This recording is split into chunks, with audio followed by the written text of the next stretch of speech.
iniciando aqui nossa roda de conversa. Boa noite a todos. Estamos aqui com o nosso convidado. Obrigado, tenente, por ter aceitado o nosso convite. Vocês sempre têm nos ajudado, né, nessa questão de assistência técnica, de aprovação de projetos. Aí eu gostaria de passar a palavra para você. Muito boa noite, pessoal, aí aos alunos, né, primeiramente. Boa noite. É um prazer estar aqui trazendo informações do nosso Corpo de Bombeiro, né?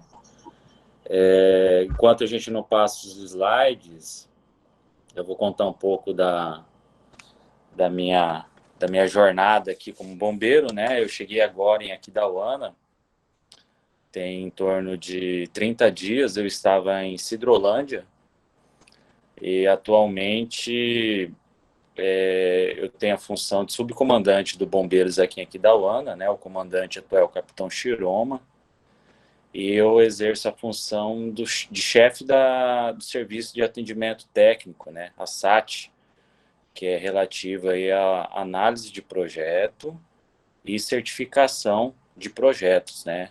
Dos estabelecimentos. E aí, fazendo uma introdução, antes de começar a nossa aula também, Aquidauana é responsável pelas cidades de Anastácio, né, Miranda e Bodoquena. Então, todas essas cidades que necessitam do certificado do Corpo de Bombeiros, os estabelecimentos comerciais, de uma forma geral, eles entram os pedidos aqui em Aquidauana, né? Então, a gente é responsável por essas 4 cidades no nosso estado, né? E mais um pouco sobre mim, quando não começa, né? Eu quero agradecer a professora pela oportunidade, né? É uma honra estar aqui com vocês.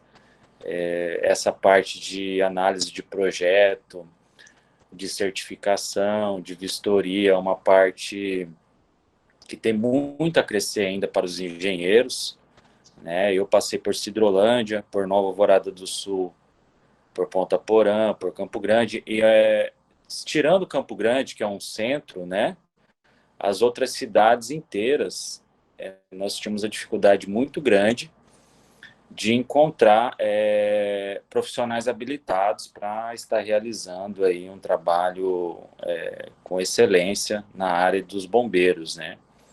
Então, Sidrolândia mesmo, a gente tinha uma dificuldade muito grande, Nova Alvorada do Sul, né? Ponta Porã um pouco maior, mas também uma dificuldade muito grande, né? E para incrementar mais um pouco a introdução, essa parte de análise de projeto, ela é um pouco, apesar de ser aparentemente fácil, né, aparentar ser fácil, ela é um pouco complexa. Por quê? O projeto em si, ele tem várias especificações. Então, comparando com um médico, né? Então, o médico, ele tem o ortopedista, tem o médico cardiologista e subsequentes. O engenheiro que mexe com projeto de incêndio, normalmente, ele se especializa em uma área. Então, por exemplo, tem engenheiro que só mexe com silo, que é a questão de Sidrolândia, né? Temos engenheiros que mexem só com edifícios, então mexe com essa parte predial. Nós temos engenheiros que mexem só com parte de shoppings. Então é uma área muito, muito abrangente aí, que eu tenho certeza, depois dessa apresentação, os senhores vão olhar com mais carinho, é uma área para crescer muito aí na parte de engenharia. Bom, pessoal, mais uma vez, boa noite. Então, meu nome é o Tenente Souza Neto, já apresentei, né, minha questão funcional. Nós, do Corpo de Bombeiros, é uma honra estar aqui com vocês, trazendo um pouco do conhecimento. A minha apresentação, ela será, como é que eu posso dizer, bem inicial, né? Essa questão de projeto de incêndio, ela é bem ampla, mas eu espero esclarecer um pouco para vocês aí essa questão de análise de projeto, vistoria e certificação dos bombeiros. Então, São esses três eixos que nós temos: a análise de projeto, a vistoria em si e a certificação.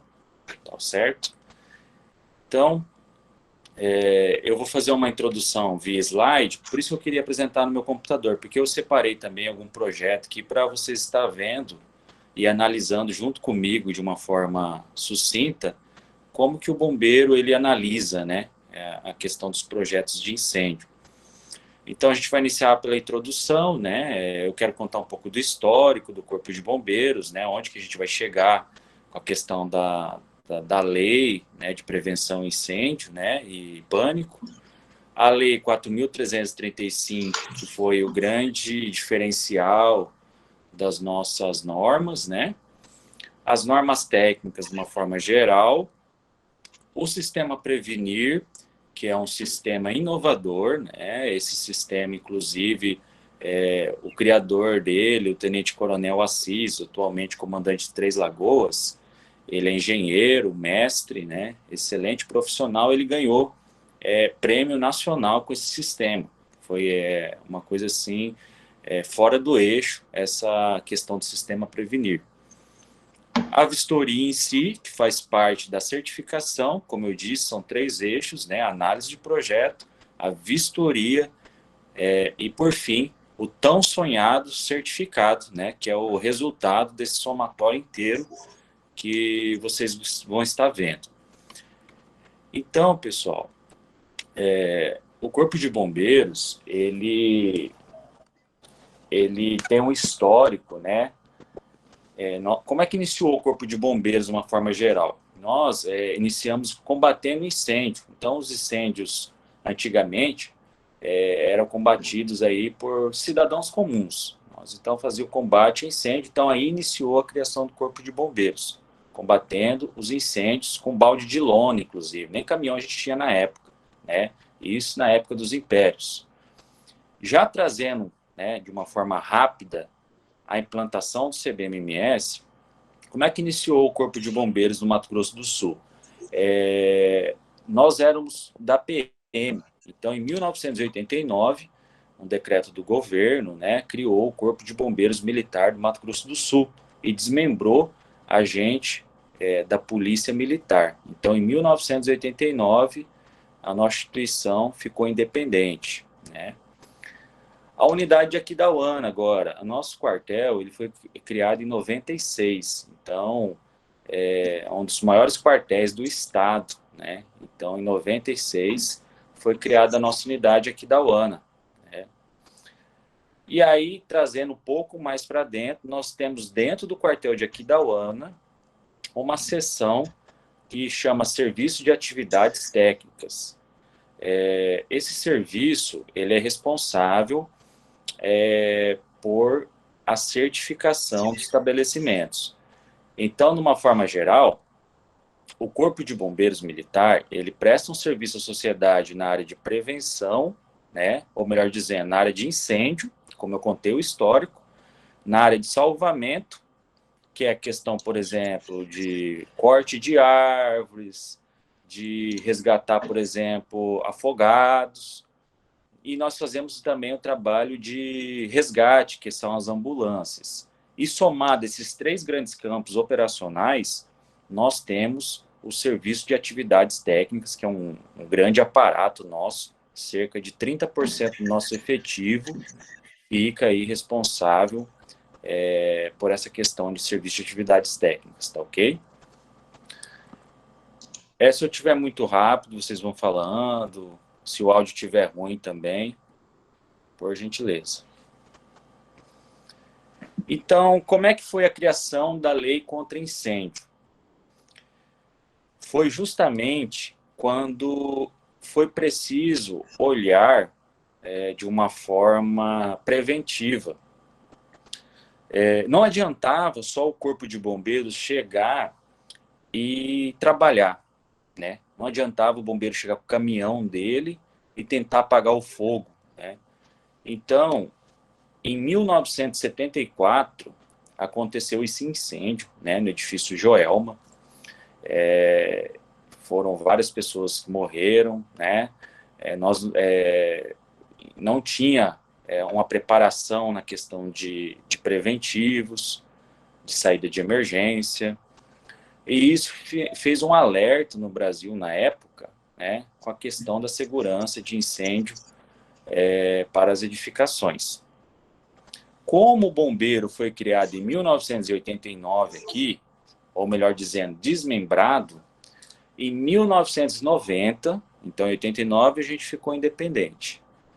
Em 90, nós criamos a nossa primeira lei de incêndio e pânico, ou melhor dizendo, contra incêndio, primeiramente. Depois a gente entrou na parte de pânico. Então, né, o artigo 1º compete ao Corpo de Bombeiros do Mato Grosso do Sul, né, o Estado, planejamento, fiscalização e execução das normas. Então, eu não vou ficar lendo muito aqui, mas só para vocês entenderem que em 1990 foi criado essa lei, né? Por que que essa lei, ela, como é que eu posso dizer, ela não foi, de certa forma, cumprida na época? Que vocês vão ver, eu separei trechos dessa lei, que, por exemplo, para a gente tabelar naquela época as edificações, a gente olhava a tarifa de seguro incêndio do Brasil. Então, assim, a lei ela é tão ínfima, tão pouco elaborada, que nem tabela nós tínhamos para especificar as edificações. Então, a gente tinha que fazer um link com essa tarifa de seguros, né? Era uma planilha, e lá era dividido em 3 riscos, como vocês podem ver aí no slide. Tinha o risco classe A, que eram os de menor proporção, o risco B, classe B, e o risco C. Então, era basicamente esses 3 riscos. Em cima desses riscos, como é que era definidas as questões preventivas na época? Então, eu tirei aqui questão de reunião de público. Então, lá, construção acima de 900 metros quadrados. 5.1.5, 5.1.6. Então, o que é esse 5.1? Por exemplo, sinalização. 5.1.6, extintores. Então, vocês podem ver que a lei ela era muito branda. Então, isso, além de não dar uma questão de credibilidade na lei, era uma lei muito rasa, né? E aí, o que aconteceu com isso, né? Os estabelecimentos, eles não seguiam a lei do bombeiro. Para vocês terem uma ideia, eu separei outro trecho da lei. Olha a multa que nós tínhamos na época, em 1990. 50 UFERMs era o máximo. Um UFERMs hoje deve ser em torno de R$ 33, arredondando para 30, cerca de R$ 1.500. Então você imagina um dono de um frigorífico que vai ter que investir aí cerca de 50 a 150 mil reais de hidrantes. Ele não vai querer. Ele vai fazer o quê? Prefiro correr o risco do que investir esse dinheiro. Então, 50 UFERMs, o cidadão fala, melhor eu pagar esses 50 UFERMs do que, né, investir. E a interdição temporária definitiva, no inciso 5, a gente era, na época, não tinha os links necessários com polícia militar, polícia civil. Então, resumindo para vocês, nós chegávamos, fazia a vistoria, fazíamos a notificação, virava as costas e o cidadão praticamente ignorava a visita do bombeiro. E isso perdurou por muito e muito tempo. Qual que foi o divisor de águas do nosso Corpo de Bombeiros? Eu não falo só do Mato Grosso do Sul, não. Eu falo Corpo de Bombeiros do Brasil. Todo mundo sabe, os mais novos também, eu creio que sim, que foi... Aí criamos a lei contra incêndio e pânico, agora já entra o pânico, agora não é só incêndio. Esse foi o divisor de águas. Boate Kiss 2013. Esse foi o estopim para a sociedade acordar com relação à responsabilidade do serviço do Corpo de Bombeiros, do serviço do engenheiro, do serviço do arquiteto, com relação à segurança da população de uma forma geral. Cerca de 250 pessoas quase morreram. Na época, esse estabelecimento não tinha certificado, né? Tinha várias notificações, e 250 pessoas perderam a vida. E aí, teve uma movimentação muito grande na época para a mudança da lei. Então, todos os corpos de bombeiros do Brasil evidenciaram essas mudanças e a gente não ficou para trás. Então, em 2013 aconteceu esse fato. E em 2013, nós conseguimos implantar a nossa lei atual. O que diferencia a nossa lei atual para a de 1990? O principal, poder de polícia. O que é esse poder de polícia de uma forma genérica? O poder de polícia é a gente poder embargar, interditar, né, o cidadão, dono do estabelecimento, e até mesmo, caso descumprimento, levar ele preso. Então, esse poder de polícia foi o grande diferencial na nossa nova lei. Outra questão, atualização das normas técnicas. Então, as normas técnicas tiveram uma readequação, um novo corpo estrutural, que deu uma melhor diferenciação aí entre as edificações também. Então, hidrante, chuveiro automático, né? Então, qual que é a edificação que vai precisar? Por outro lado, a fiscalização.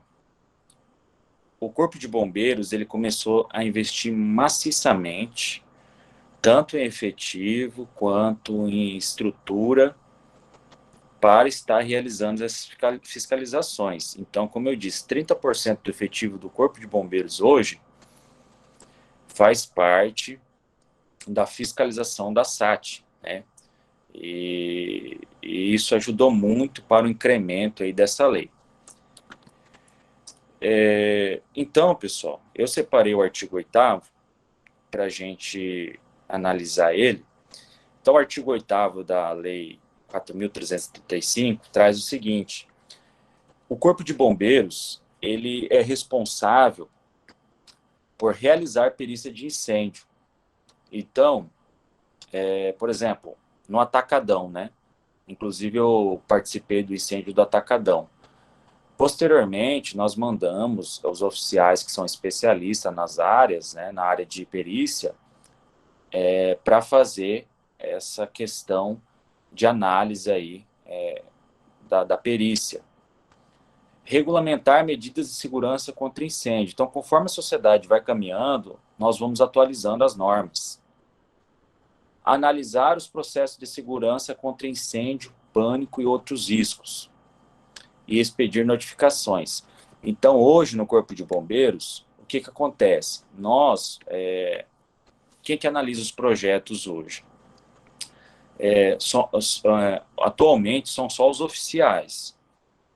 Para quem não sabe, de uma forma simples de se falar, existe os praças e os oficiais, né? Os oficiais é como se fosse um cargo de gestor. E aí o militar ele passa num concurso público, hoje é ensino superior em direito, né? E aí ele vai para uma academia, normalmente fora do estado, fica 3 anos lá, de 2 a 3 anos, e volta com esse conhecimento para cá.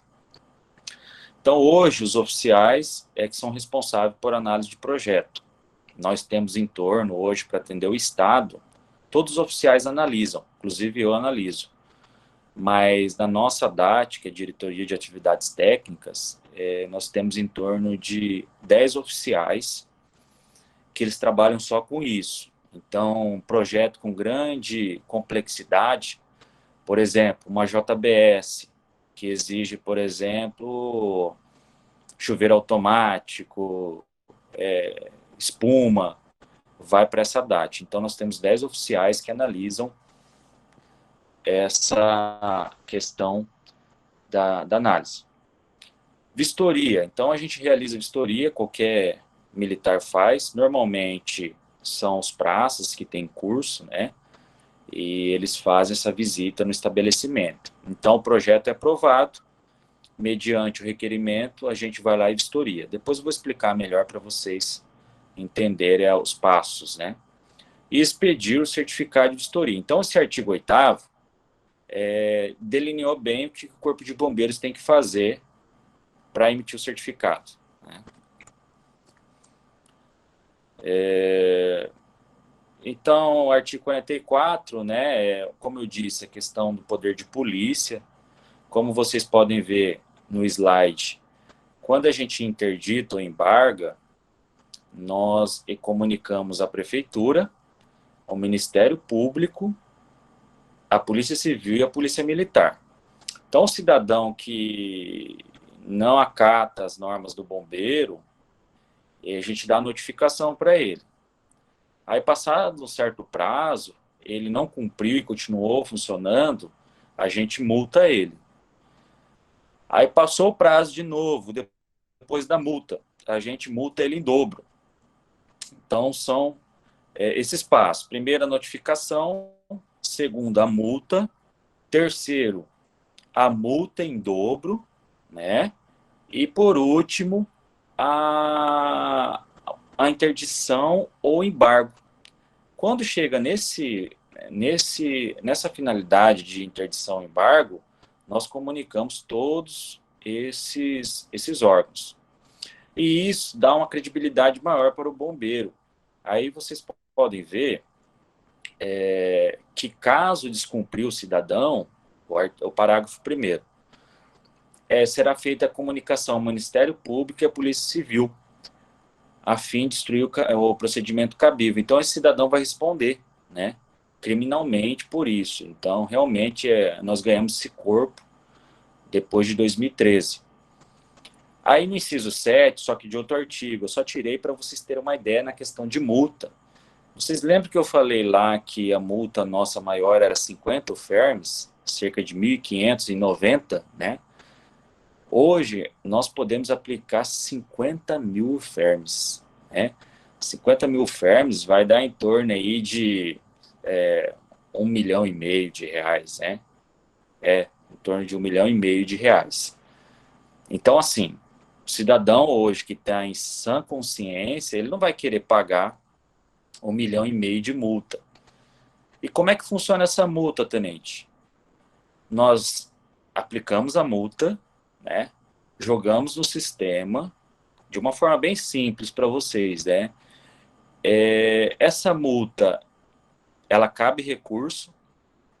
Caso o recurso não seja acatado, nós publicamos o Diário Oficial. E se o cidadão não pagar essa multa, ele vai para a dívida ativa. E essa dívida ativa bloqueia o CNPJ dele.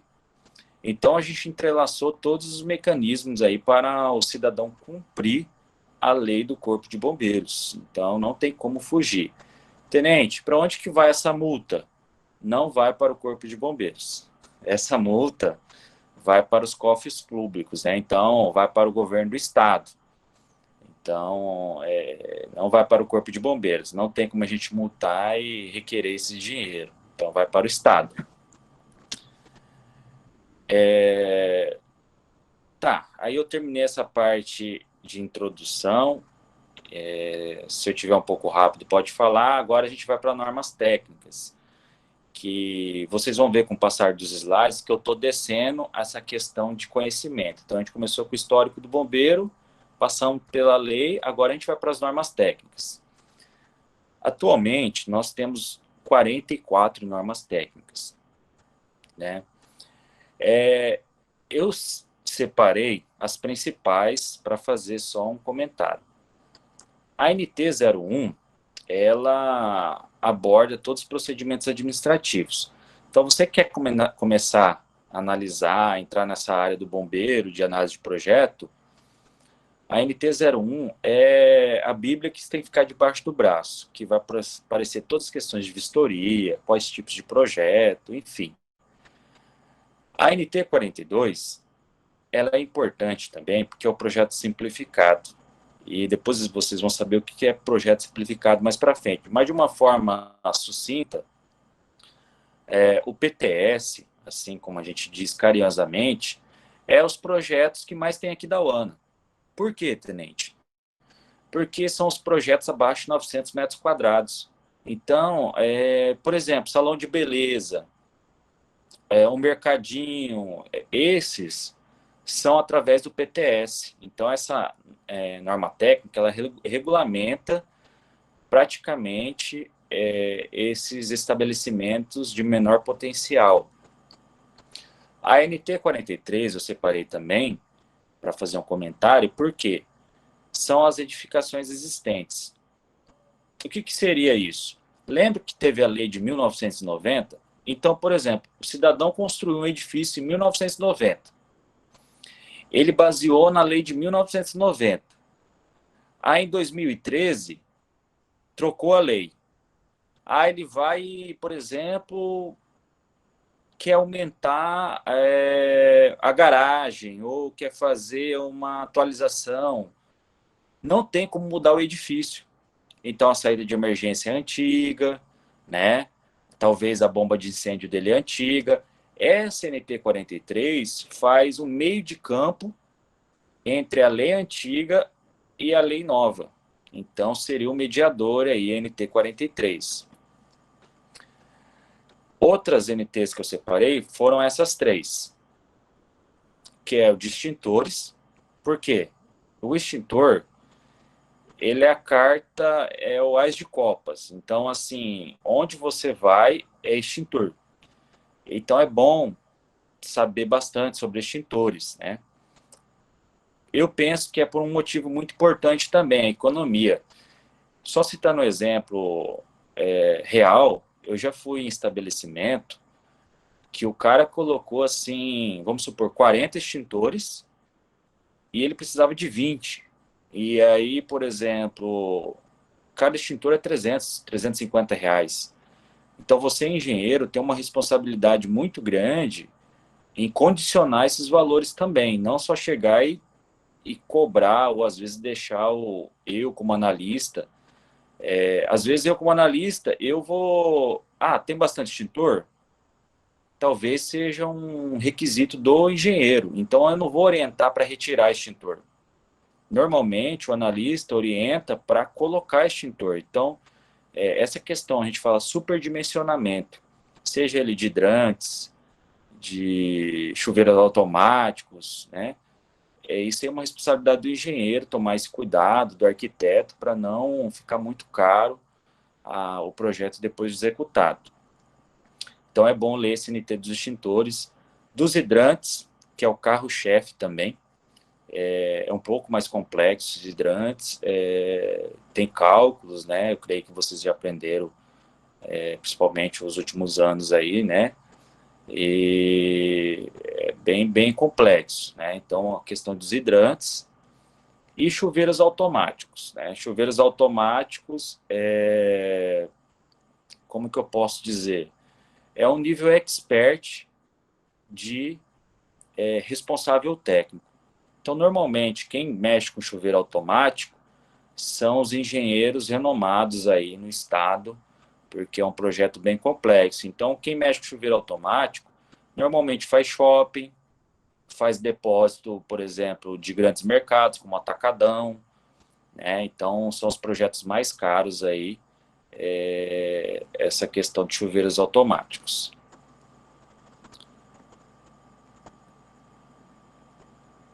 Tipos de projetos. Aí, só fazendo um adendo aí, pessoal, no final eu abro as perguntas, eu gosto de explicar tudo primeiro, porque às vezes eu vou até responder a pergunta já, mas pode ficar tranquilo que eu vou responder todas depois. Então, os projetos, eles são divididos em 4, né? São 4 tipos de projetos. De uma forma sucinta, o projeto tipo 1, ele é na minha visão, ele é o mais importante. Por quê? Normalmente, é os projetos que precisam ser analisados. Então, normalmente é o que vai hidrantes, né? Por quê? Porque, às vezes, o estabelecimento, o cidadão mesmo consegue certificar. Então, ali, depois eu vou explicar que tem certificado online, tem outras coisas. Mas o tipo 1, para quem está fazendo engenharia, é o carro-chefe. Por quê? Normalmente vai hidrantes, né? Não necessariamente, mas normalmente vai hidrantes, chuveiros automáticos, tem um errinho ali, chuveiros automáticos e riscos especiais de uma forma geral. Por exemplo, eu coloquei o exemplo aqui. Por exemplo, shopping center. Aí é o shopping, né? Esse é o tipo 1. Ele vai ter que ser apresentado o projeto, vai ter que ser analisado por um analista, né? E posteriormente será aprovado aí pelo Corpo de Bombeiros. Outro exemplo, edifícios como esse aí. Então, tipo 1 também, né? Então, normalmente vai hidrantes, né? Extintores. Então, esse é o grande mercado da engenharia na parte de bombeiros. Qual que é o problema disso? Tem que estudar bastante. Tem que estudar, especializar bastante. Imagina você fazer um dimensionamento de rede de hidrantes para um edifício desse, né? É mensurável, né? Questão de valores, de responsabilidades, né? Então, o tipo 1, para quem se especializa, consegue aí ganhar muita pecúnia, muito dinheiro, né? Tipo 2, que seria o Aquidauana, por exemplo, né? Tipo 2 é de 200 metros quadrados a 900. Então, não vai hidrantes, né? Abaixo de 900 metros quadrados. E, normalmente, extintores, sinalização, iluminação, né? Alguma coisa no sentido documental, RT de instalação elétrica, depois eu vou abordar um pouco também. E sem riscos especiais, de uma forma geral. Então, por exemplo, não vai ter caldeira, não vai ter central de gás acima de 190 quilos. Então, tipo 2 aí, aqui da UANA, por exemplo, é o que mais tem. O que seria o tipo 2, pessoal? É um projeto simplificado. Sabe o que eu li lá naquela NT43 PTS, Projeto Técnico Simplificado? É esse tipo 2. O bombeiro, o que o bombeiro quis fazer nisso? Dar vazão. Então, às vezes, tinha que analisar um projeto que é um mercado do seu Zé, por exemplo, que é 400 metros quadrados, ele tinha que gastar com análise, gastar com engenheiro, o bombeiro tinha que criar uma demanda gigantesca e ficava emperrado, muito dinheiro investido. E aí o bombeiro falou, sabe de uma coisa? Vou abordar as questões maiores e diminuir a questão dos gastos também da sociedade de uma forma geral, que tem uma lei, acho que de liberdade econômica, que saiu também, federal. E aí o bombeiro fez essa manutenção e criou o tipo 2, que são os projetos de 200 a 900 metros quadrados. Lembrando, voltando um pouco, esse tipo 1 é acima de 900 metros quadrados, tá ok? Esse aqui é entre 200 e 900 metros quadrados. Então, por exemplo, a farmácia é tipo 2, né? Salão de beleza é tipo 2 também. Tem uns que são online, depois eu vou explicar a questão do online também. Tipo 3. O que é o tipo 3, pessoal? De uma forma bem sucinta. São os temporários, as características dele. Ele pode mudar de cidade e exige vistoria presencial. Assim, o que eu quis fazer nesses dois últimos tópicos? Por exemplo, ele pode aprovar o projeto, andar com o projeto debaixo do braço e, por exemplo, colocar aqui em Aquidauana, aí ele fica 4 dias em Aquidauana, vai para Miranda, fica mais 4 dias. Então, você, como engenheiro, aprova um projeto desse sabendo que ele vai mudar de cidade. E quais são os tipo 3 que a gente fala temporários, né? Por exemplo, um show de rodeio, né? Então, SPOAC, às vezes o dono da SPOAC, ele faz show também em Miranda. Aí ele vai contratar você, engenheiro, para fazer uma planta que caiba em Miranda e que caiba em Aquidauana, certo? E aí ele aprova esse projeto, ele solicita uma vistoria aqui em Aquidauana, emite certificado para ele, de 5 dias, por exemplo. Terminou, ele recolhe a estrutura dele, vai para Miranda, solicita outra vistoria em Miranda, e aí ele certifica por mais 5 dias. Por exemplo, ele vai para Ponta Porã, procura um quartel dos bombeiros lá em Ponta Porã, certifica por mais 5 dias. Então, são estruturas temporárias. Outro exemplo, o circo, né? Quem nunca foi no circo aí? O circo é uma estrutura temporária também, né? Então, você, engenheiro, pode também estar abraçando, se especializando nessa questão de projeto tipo 3. Por fim, tipo 4. Né? O que é o tipo 4? É a estrutura como se fosse do temporário, mais edificação permanente. Então, está lá, edificação aprovada, estrutura aprovada, e existe vistoria presencial. Então, na foto, vocês vão entender o que eu estou falando. Então, vocês estão vendo um estádio de futebol que ele já é certificado pelo bombeiro para ter jogo de futebol, certo?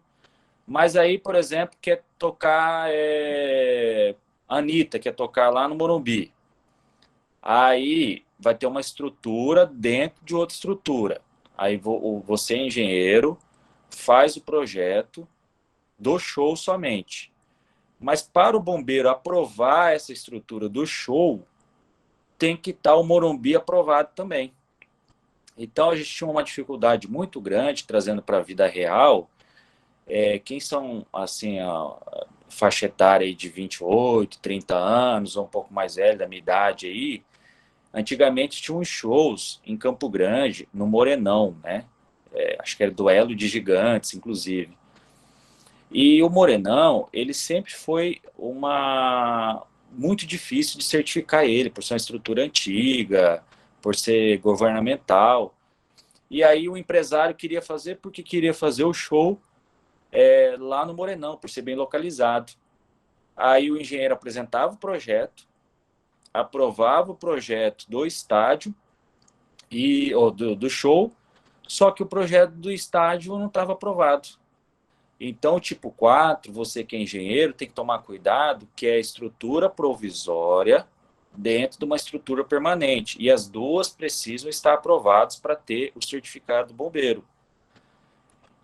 E aí, citando outro exemplo, que vocês devam conhecer, quem nunca foi no Shopping Campo Grande e viu aí esses parquinhos temáticos lá dentro? Então, esses parquinhos, eles têm que ter um certificado separado do bombeiro, né? E aí o shopping precisa estar certificado. Então, recapitulando, antes que eu passe para o próximo slide, é tipo 1, tipo 2, tipo 3 e tipo 4. Aprovação do projeto em si, né? Eu expliquei quais são os tipos de projeto. Você, engenheiro, quer mexer com o projeto do bombeiro, né? Especializou, leu todas as normas. O que você vai ter que fazer? Primeira coisa, cadastrar o sistema Prevenir. Então, você entra, né, com os documentos necessários, né, o seu certificado de conclusão do curso, né, taxa paga, né, e esse documento você pode deixar em qualquer quartel do bombeiro. E aí a gente encaminha lá para Campo Grande, aí você ganha uma senha, um cadastro, que pode acessar o sistema Prevenir. Aí você tem o cadastro, você vai poder incluir o projeto, né? Você incluindo o projeto, você tem direito a 4 análises. Então, por exemplo, o Joãozinho foi lá e assumiu um projeto aqui do Mercado Princesa.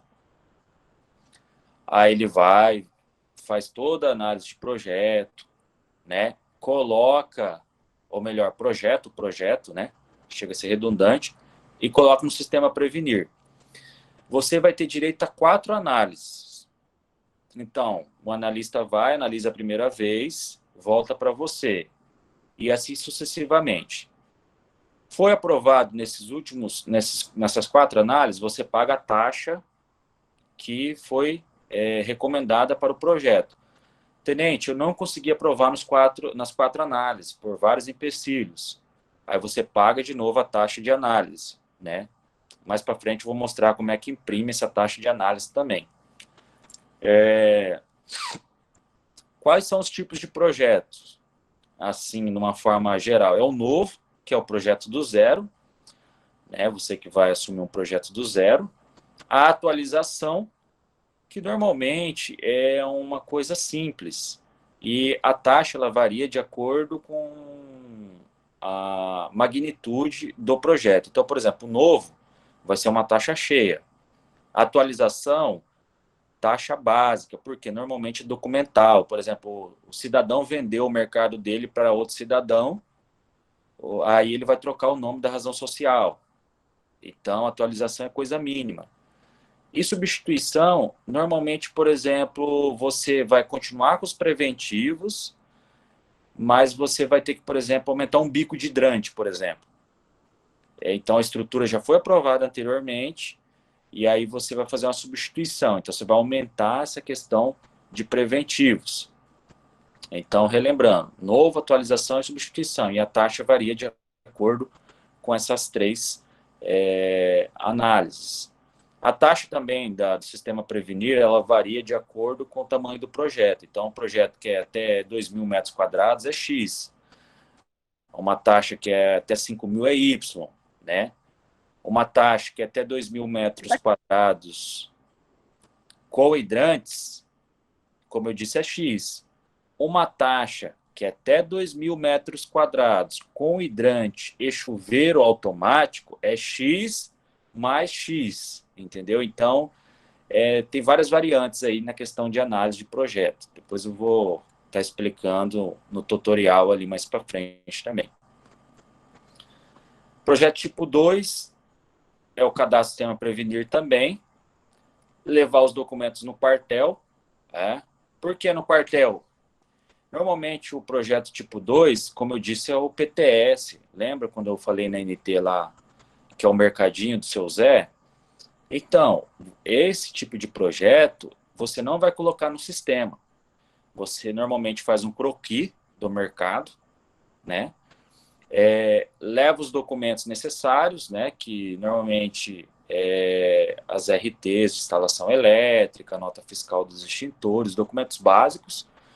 E aí o próprio comandante do quartel ou analista lá de plantão, ele vai analisar esse projeto e já vai aprovar esse projeto, certo? Então, é praticamente nesse sentido. É um projeto mais básico, né? Que eu falei que é até 900 metros quadrados, de 200 metros quadrados até 900. O projeto tipo 3, que é as instalações temporárias, né? Ela tem 2 métodos, ela pode ser inserida no projeto, ou no sistema, ou apresentado no quartel.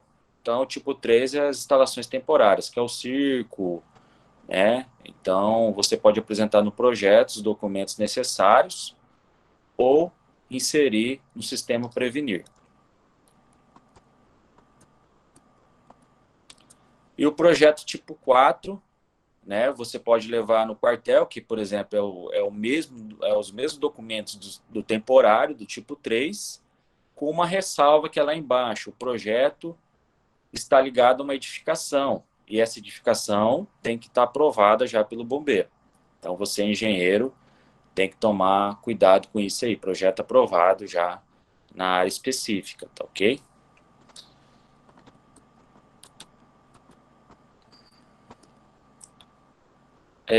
Vistoria, numa forma geral, tipo 1, tipo 2, tipo 3, tipo 4, os 4 tipos de projeto, protocolo no quartel. Então, você está lá em Bodoquena, certo? Você vai certificar um estabelecimento em Bodoquena. Tenente, onde que eu vou certificar? Aí você procura o quartel da região, que é aqui da UANA. você está em Bonito. Qual que é o quartel responsável? Jardim.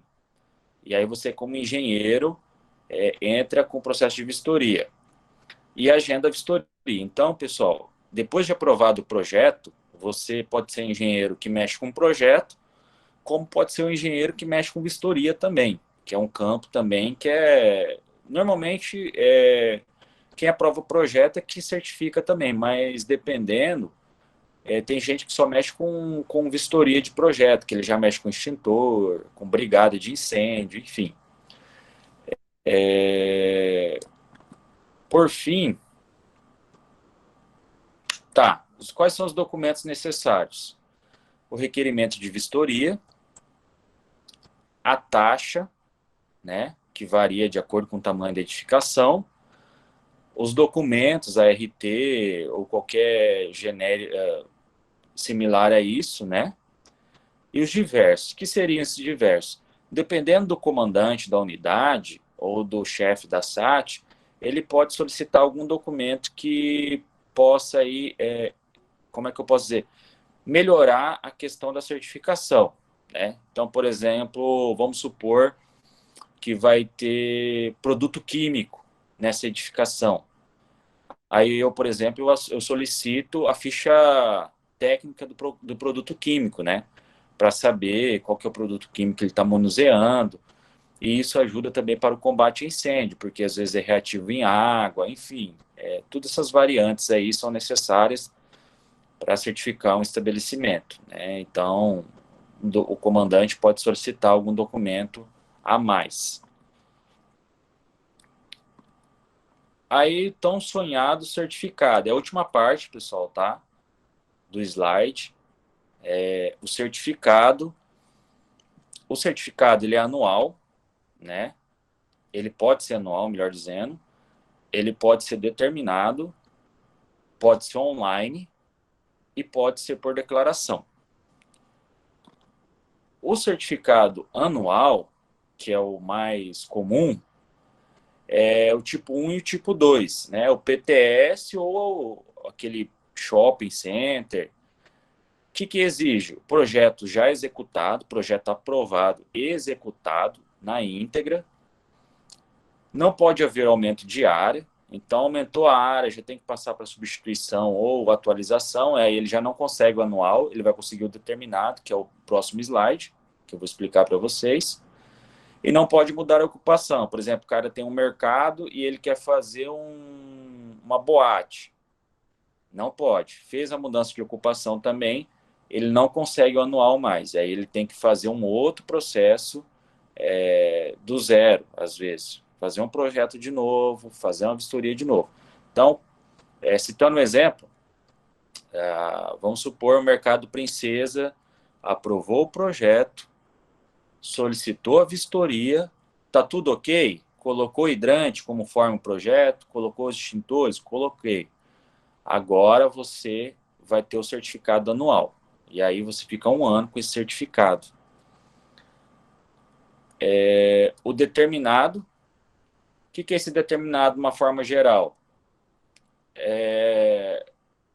São os hidrantes, chuveiros automáticos ou temporários.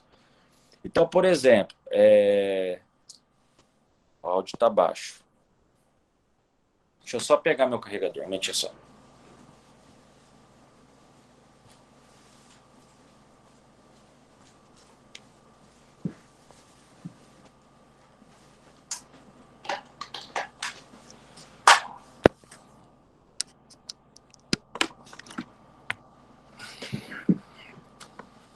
Então, pessoal, qual que é a questão do projeto determinado? Você, engenheiro, aprovou o projeto, aprovei. E aí o cidadão, ele precisa do certificado porque ele vai conseguir uma verba do governo federal. Só que ele não tem tempo para instalar o hidrante, por exemplo, que vai vir de São Paulo, o hidrante completo. Aí o que acontece? O bombeiro criou uma modalidade que é o projeto por tempo determinado. Então o cidadão vai lá, coloca um bico de hidrante, pelo menos, coloca a caixa d'água e a bomba inicial, né? E aí ele solicita o certificado do bombeiro por 6 meses. Seria mais ou menos essa temática aí. Por que que o bombeiro fez isso? Porque, por exemplo, vamos citar um outro exemplo que é uma outra vertente. Eu trabalhei em Sidrolândia, lá a JBS, ela todo dia está construindo. Então, ela não consegue certificar anual, porque todo dia, todo mês, ela apresenta uma substituição de projeto. Porque é tanta construção, é tanta expansão, que ela não tem como certificar anual. Só que, ao mesmo tempo, ela não pode ficar sem certificado. Então, o projeto dela está em análise, como vocês podem ver ali, o último tópico, projeto em análise ou cronograma de execução. Então, você, engenheiro, explicando de uma forma prática, você assumiu um projeto, você vai fazer a JBS. Ela precisa do certificado para daqui 15 dias. Aí você insere esse projeto para análise, ele é analisado a primeira vez, é feito o dimensionamento, na primeira análise, normalmente já é feito um dimensionamento do hidrante, e aí você entra com a vistoria no Corpo de Bombeiros solicitando o certificado por tempo determinado. Então é como se fosse assim, numa forma básica de se falar. Ô bombeiro, a situação é o seguinte, eu estou precisando de certificado porque eu estou precisando me resguardar, mas eu não vou conseguir executar o projeto agora. Tem como você me dar até 6 meses aí, ou 2 meses, e daqui a pouco a gente conversa? Tem como. Então, seria mais ou menos essa vertente aí, muito usual, inclusive, por engenheiros, principalmente nessas grandes empresas, para certificação. E o determinado serve para os temporários também. Como eu disse, o circo, por exemplo, não deixa de ser um temporário. Então, ele vai tocar em Aquidauana 4 dias. Eu, como comandante, por exemplo, ou melhor, subcomandante, se eu assinar um documento desse, eu vou dar só 4 dias para ele. Eu não vou dar um anual, porque eu não sei o que ele vai fazer com esse circo depois. Então, quantos dias você vai querer? Ah, eu vou ficar 5 dias aqui da ano, então vou te dar 5 dias. Ah, vai ter micarana, Pantaneta, por exemplo. Apresentou o projeto da Pantaneta? Apresentei. Quantos dias vai ser Pantaneta? 5 dias. Então, eu só vou dar 5 dias para vocês. Então, não tem por que eu dar um anual para esse cidadão.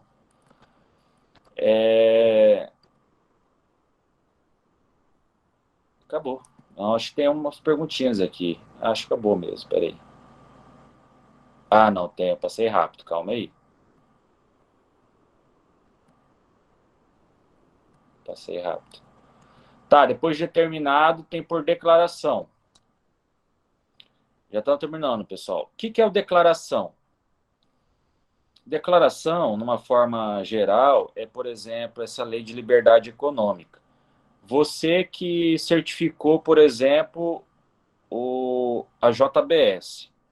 O ano que vem, teve uma mudança muito drástica na lei, foi isso aí.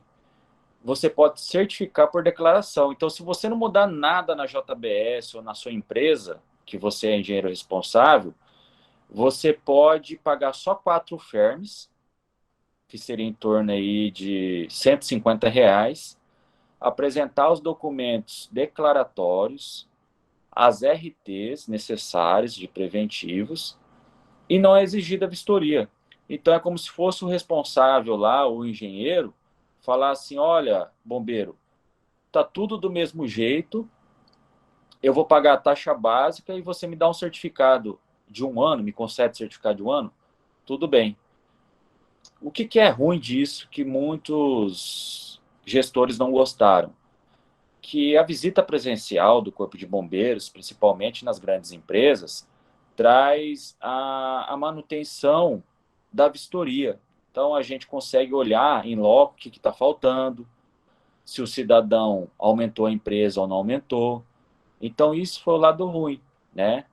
E o lado bom é que a gente ganhou celeridade. Então, por exemplo, às vezes eu tinha que mandar um militar por semana para Bodoquena para fazer vistoria. Agora a gente está mandando a cada 15 dias, porque diminuíram as certificações numa forma geral. O que eu preciso para ter certificado por declaração, tenente? Você precisa ser aprovado já. Então, por exemplo, você aprovou ano passado a sua empresa. Faltando 30 dias para vencer o certificado, você já contacta o bombeiro. Fala assim, bombeiro, o meu estabelecimento está vencendo o certificado, quero renovar. Aí o bombeiro que te atender vai falar assim, olha, fulano, apresenta esses documentos aqui e paga a taxa básica e me traz esses documentos. Aí a gente faz o cara crachar mesmo os documentos, né, confirma, e aí emite o certificado para o cidadão ali, por ato declaratório, vai constar lá que é por ato declaratório, né. E por fim, o online, né, projeto com baixo ou médio risco, realizado no sistema Prevenir, pode ser realizado pelo proprietário e ato declaratório. Esse projeto online, muitos estabelecimentos de Aquidauana vão conseguir fazer. Então, por exemplo, como eu disse, vamos supor, uma padaria. Uma padaria não, a padaria normalmente tem central. Por exemplo, uma questão aí, um negócio de venda de celular. O cidadão quer ter o certificado do bombeiro dele porque ele tem que ter uma liberação da alvará da prefeitura, normalmente. Ele entra no sistema Prevenir e consegue certificar online, né? Ele mesmo, por ato declaratório, nem vai precisar do engenheiro normalmente. Anexa os documentos e esse certificado chega no e-mail dele, né? Então, online é um dos meios também de certificar. Então, recapitulando, pessoal, então, certificado anual, certificado por ato declaratório, certificado online e, por último, a dispensa de certificado, que foi essa aí, a nova parte da lei. Teve uma atualização ano passado, que foi essa certificação por declaração e a dispensa de certificado. Então, o cidadão que tem um caldo de cana, 200 metros quadrados, até 200 metros quadrados, ele não precisa de certificado do bombeiro mais, né? O cidadão lá que corta o cabelo numa edificação até 200 metros quadrados, não precisa do certificado do bombeiro também. Então, dispensa aí a certificação. O que não dispensa é o extintor, a luminária e sinalização. Normalmente são esses três. O único extintor já faz esse trabalho. Então, por fim, pessoal, para encerrar aqui a apresentação dos slides, a relação do bombeiro com o engenheiro. Nós temos que trabalhar aí juntos, né, com essa questão aí de aprovação de projetos, né, de suma importância, e nós do Corpo de Bombeiros, cada vez mais, nós estamos se especializando nessa área também. Então, a gente tenta aí ao máximo trabalhar junto com os engenheiros, com os arquitetos, com todos os profissionais da área aí, para estar certificando. As áreas de atuação, você pode se especializar desde projetos com hotéis, só especificar em hotéis. Eu quero mexer com silo, só mexe com silo. Eu quero ser engenheiro que forma brigadistas, né? Tem também. Tem engenheiros que montam escola de brigada, que normalmente são os engenheiros ou os bombeiros militares da reserva. Então, tem todo esse campo aí. Os aspectos positivos, né? O aspecto positivo é que, se você for um inovador aí, você vai conseguir ganhar muito campo de trabalho. Muito mesmo. Onde eu passei nas cidades, eu cansei de o empresário chegar e falar assim, tenente, pelo amor de Deus, eu preciso do engenheiro para mexer, porque vai cair uma verba do governo. Eu não posso, né? Então, funcionário público não pode indicar nem ninguém. Então, infelizmente, o engenheiro às vezes tinha que sair de Nova Alvorada, de Sidrolândia, para ir em Campo Grande atrás de engenheiro. Dificuldades. As dificuldades normalmente são questões aí de você se especializar mesmo. Por quê? Porque é uma área nova e ainda não tem um curso, não no Mato Grosso do Sul específico aí, de especialista ou especialização na área. Bom, bom que eu sei, né? Às vezes a professora deve saber, mas essa parte de engenharia de incêndio e pânico é mais com os bombeiros, né?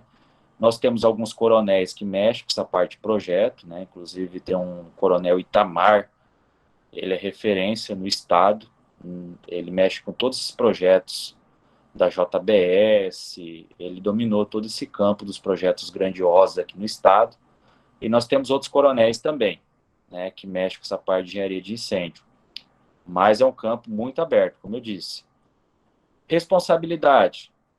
Então, você que é engenheiro e quer entrar nessa temática, lembre-se que o seu registro, você tem que comparecer, tem que correr atrás para certificar. Não deixe o empresário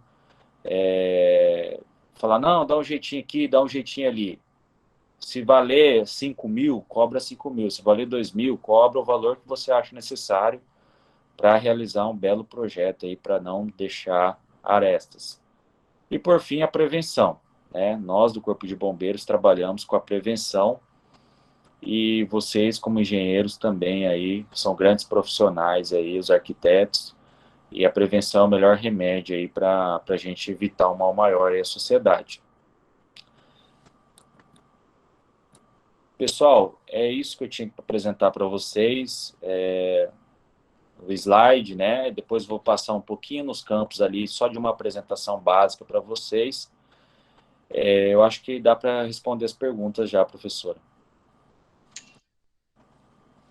Muito bom, viu, Tenente? Muito bom mesmo, super bem explicado, nossa, super ótimo. Eu só gostaria de seguir a ordem cronológica, que o Aparecido, ele perguntou aqui para a gente, em relação à saída de emergência, muitos comércios não há saída de emergência contra incêndio, principalmente os pequenos. A minha pergunta é, os pequenos, que são salões comerciais, é obrigatório apresentar um projeto de saída de incêndio?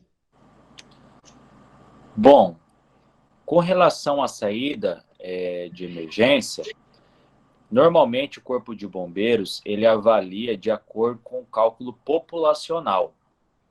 Então, o estabelecimento comercial, normalmente o mercado, ele não vai exigir uma saída de emergência no sentido do cálculo populacional. Então, por exemplo, vamos supor, quem nunca foi no Princesa, por exemplo, aqui na sede, ele não tem saída de emergência de acordo com o Corpo de Bombeiros. O que ele tem ali é uma porta, e essa porta, normalmente na análise, a gente vai citar um ato declaratório que ele vai deixar aberta durante o funcionamento. Então, resumindo, todos os comércios, na sua grande maioria, apresentam um ato declaratório que vai deixar aberta durante o funcionamento. Agora, o grupo F, que é reunião de público, por exemplo, aqui pub, né? Ali não tem ato declaratório, ali a gente tem que ter uma saída de emergência com barra antipânico e o cálculo populacional. Então, se cabe na área, normalmente é 1 metro quadrado, cabe 1 metro, 2 metros, 2 pessoas por metro quadrado e tem 400 metros quadrados, são 800 pessoas. Aí a gente tem uma fórmula que a gente faz em cima dessas 800 pessoas a saída de emergência para a certificação do estabelecimento. Então, assim, recapitulando, os estabelecimentos, de uma forma geral, é esse ato declaratório, e se for reunião de público, a gente faz a saída de emergência de acordo com o cálculo populacional. Ah, então isso varia não a metragem quadrada, mas a ocupação do prédio, o tipo de ocupação. Isso mesmo, varia de acordo com a ocupação. Mas gozado um supermercado não ter duas saídas, né? Então, normalmente, os mercados não são exigidas as saídas de emergência. Entretanto, né, se você tiver dentro do mercado, por exemplo, um cinema, ou se esse mercado ele for muito grande, né, acima de 900 metros quadrados, por exemplo, que é aqui que dá um edifício, aí sim exige saída de emergência. Acho que talvez de Anastácia, aquele atacado que tem, lá precisa de saída de emergência. Aí mas a saída de emergência vai ser muito básica, porque não tem cálculo populacional gigantesco. Agora, a Kipub, outro comércio que reúne público, principalmente boate, aí é várias saídas de emergência. Como é que funciona a saída de emergência de uma forma resumida? Até 100 pessoas, não exigimos saída de emergência, somente a porta. Então, Até 100 pessoas, o temor até é 100 essa. pessoas. Então, por exemplo, você tem um restaurante com 90 pessoas. Você vai ter só a porta ali da sua entrada com ato declaratório. Você tem acima de 100 pessoas até 200. Então, eu tenho 150 pessoas. Você vai ter que ter uma porta com saída de abertura para fora, certo? De 200 a 300 pessoas, você vai ter que ter essa saída com a porta para fora e barra antipânico. E acima de 300, duas saídas com porta que abre para fora e barra antipânico. É mais ou menos assim um cálculo. Interessante. Nós temos algumas perguntas aqui do professor Jefferson. Ele está perguntando justamente sobre questão de rodeio. Aqui, ó. Aprovação, o show de rodeio ainda consegue autorização para as apresentações?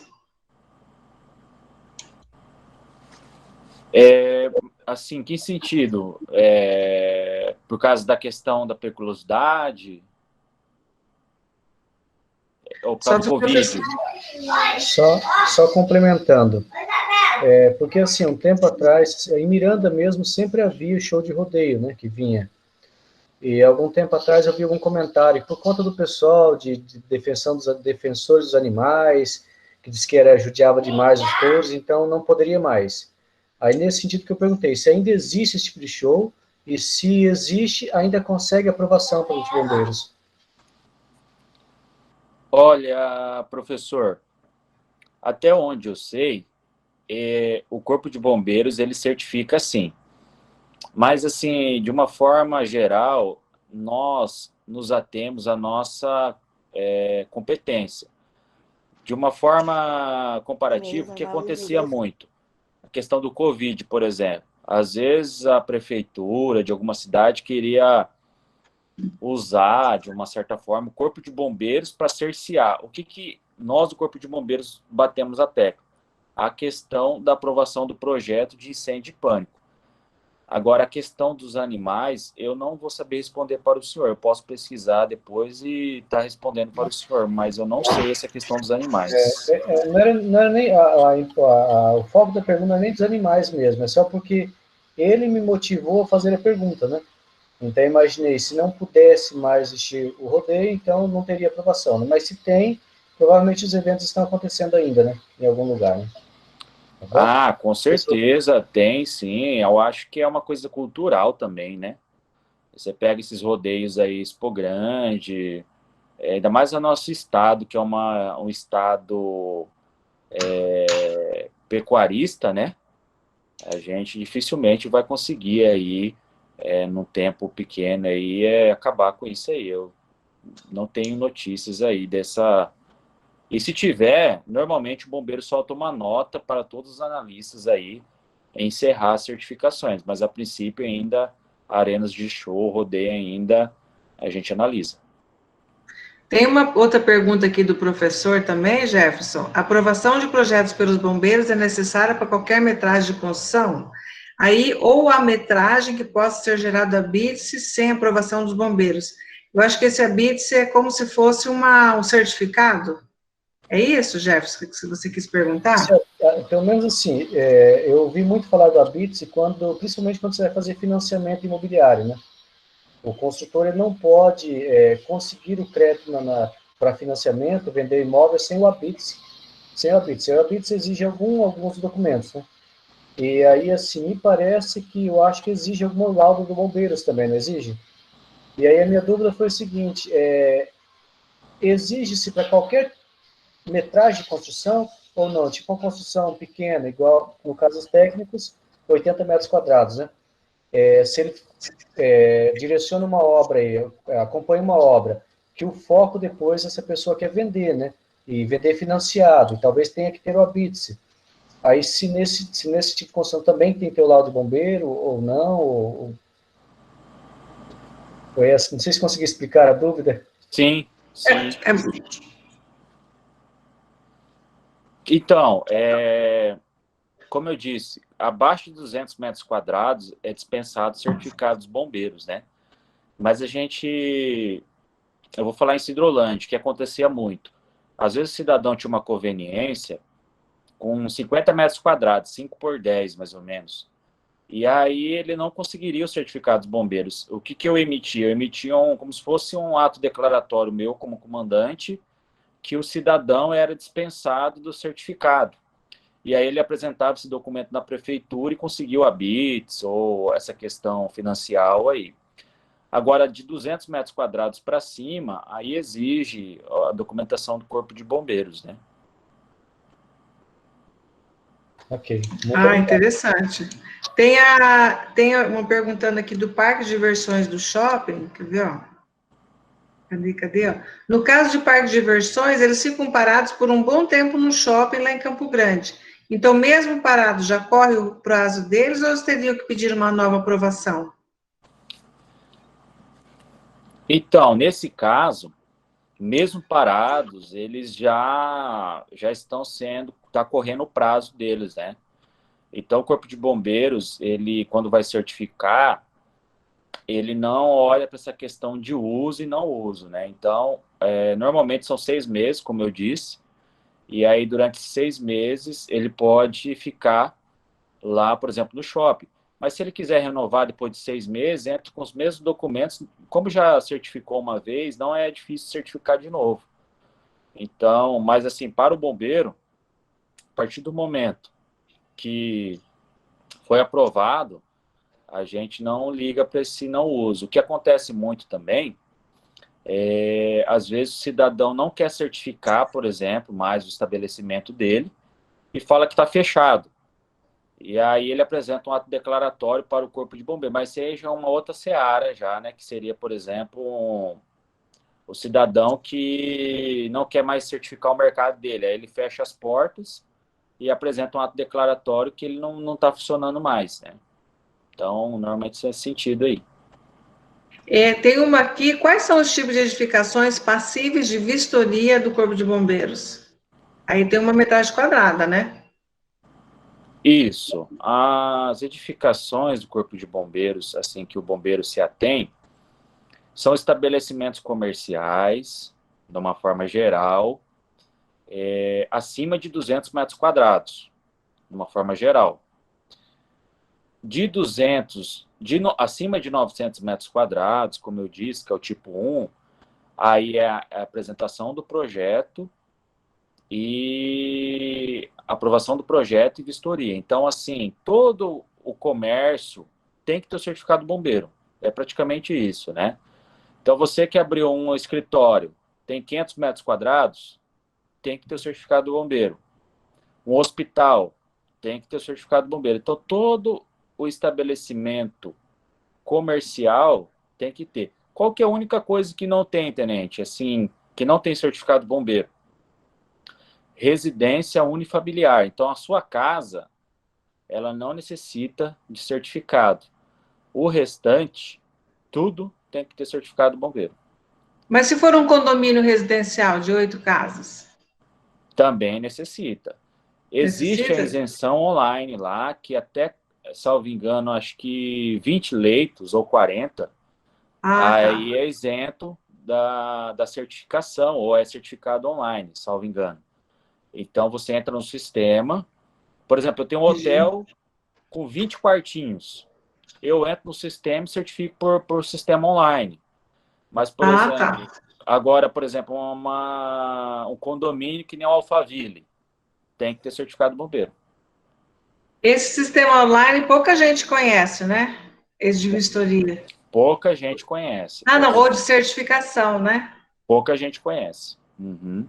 Porque esse daí o pessoal já podia estar trabalhando com isso e cobrando, né? Sim, sim, Que é uma informação boa, né? Uma informação valiosa, né? sim. E fora, professora, que facilita muito a vida do engenheiro, do empresário também. Mas lembrando, não isenta o bombeiro de fazer uma visita. Então, por exemplo, você certificou o seu supermercado online, um belo dia o bombeiro quer dar uma olhada como é que está o certificado lá, e aí vê que você faltou com a verdade, que são atos declaratórios e não tem extintor, aí a gente caça o certificado, aplica uma multa, e aí Entendi. toma outra visão, né, a situação de certificação. Aqui tem uma pergunta do André: existe mais de uma edificação dentro do mesmo lote? Posso fazer o projeto de incêndio separado ou tem que fazer tudo junto? Nesse caso, se for no mesmo lote, o que pode acontecer? Se houver dois CNPJs. Então, o CNPJ é uma empresa de biscoito, a outra é um salão de beleza. Aí sim, você apresenta dois projetos para o Corpo de Bombeiros. Agora, se dentro do lote você fez a empresa de biscoito e aí você fez a garagem para arrumar os caminhões do biscoito, mesmo distante, aí nesse caso é um projeto só. Então, se atenha ao CNPJ da empresa. Se for dois CNPJs, aí são dois tipos de análise. E agora, só para finalizar a melhor parte, quanto que o pessoal está cobrando para fazer um projeto aí de incêndio e pânico? Olha, professora, em torno de, assim, não veemente falando, claro que varia de região por região, projetos pequenos, né, pequenos aí, que é o PTS, em torno aí de 500 a R$ 1.000, né, o Mas PTS. pequeno você fala que metragem quadrada? Até 900 metros quadrados. Ah, até 900. Que daí não precisa de tanto detalhamento, né? Isso. Sei. Agora, projetos com hidrantes, né, vamos supor hidrantes e chuveiros, vamos colocar hidrantes primeiros, R$ 2.000 a R$ 5.000, né? E por fim, com chuveiros automáticos, aí é acima de R$ 10.000, né? Porque dá muito trabalho. Esses chuveiros, para serem acionados, ele tem que estar ligado a um outro sisteminha, né? Sim, existe dois sistemas, o sistema do hidrantes, né? E o Ah, tá. sistema do chuveiro automático, eles são independentes, porque se caso um falhar, o outro funciona, né? Ah, tá. Normalmente o de chuveiro automático funciona primariamente, né? Esse chuveiro, ele sai aquela aguinha, né? Isso, sai aquela aguinha. E aí tem vários tipos de chuveiro, né? Então tem chuveiro de espuma, chuveiro Ah, de de... espuma também. Tem, o de espuma é usado, por exemplo, para tonéis de combustível. Então, quando você vai, por exemplo, lá no sistema Taurus, lá em Campo Grande, lá tem aqueles tonéis, ou na Copagás, aí é sistema de espuma. Tem chuveiro automático de CO2 também. Então, por exemplo, Olha que interessante. sim, por exemplo, você trabalha na Microsoft, e aí o cara não quer molhar o computador dele, aí ele vai colocar lá de Ah, é. CO2. Vai ter que ter o chuveiro automático, mas ao invés dele colocar o de água, ou espuma, que vai água também, ele coloca o de CO2. Mas o comumente Olha, usado é o de água. Shopping center é de água, enfim. interessante, viu? Bacana. E tem a iluminação de emergência, eu mesmo tinha uma em casa, porque é Ah, bem interessante a gente instalar em casas, né? sim. Ele tem bateria, né? Então ele liga à noite, É, né? eu tinha uma na varanda e numa outra sala lá que eu usava bastante. É Sim, sim. interessante, né? Não é caro, você pode estar Não, instalando sem problema, né? não. Fica. E aí tem a questão também além de uma coisa importante que tem a central de gás também. Então, a central de gás tem engenheiro que especializa só em central de gás. Então, o restaurante precisa instalar a central de gás. Aí tem que ter Ah, dimensionamento da rede interessante, interna, né? Então, é um campo também aí interessante. muito grande, né? Tem uma perguntinha aqui, ó. Quanto tempo que o Corpo de Bombeiros demora para fazer a vistoria e uma construção? Olha, a gente pode demorar em torno aí de 30 minutos, como vistoria já demoraram aí 2 dias, que a gente Ah, teve que tá. voltar. Por exemplo, você que tipo, por exemplo, o bombeiro vai vistoriar uma JBS da vida, né, em Campo Grande. Aí vai, dependendo até 2 grupos de vistoriantes, né, para fazer todo o pente fino. Não é fácil, não. Então varia de acordo com o tamanho da edificação e a complexidade. Entendi. E o Ataíde perguntou, edificação tipo 3, temporário, para cada vistoria é cobrado uma taxa? Sim. Ah, tá. A Sara está perguntando, é necessário ter sistema de alarme? Esse que eu não entendi. No tipo 3, normalmente sim, porque o alarme ele está totalmente ligado à reunião de público. Então, o alarme não liga, a gente, como eu disse, é incêndio e pânico. Então, Entendi. o alarme ele está ligado mais à evacuação das pessoas, é o pânico que a gente fala, né? Entendi. Então, o alarme ele soa para a evacuação das pessoas, né? O Antônio perguntou, a rede elétrica das construções também necessita de vistoria, ou é inclusa na vistoria dos bombeiros?